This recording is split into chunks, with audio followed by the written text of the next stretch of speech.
Over millennia, the cradle of Chinese civilization was fundamentally ecologically destroyed, impoverishing the land and the people.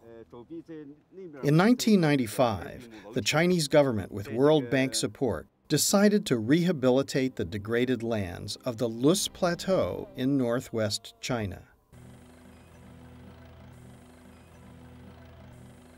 By aligning science, capital investment, policy, and the people's participation to work together with nature instead of against it, within a decade, a large measure of ecological function was returned to 35,000 square kilometers.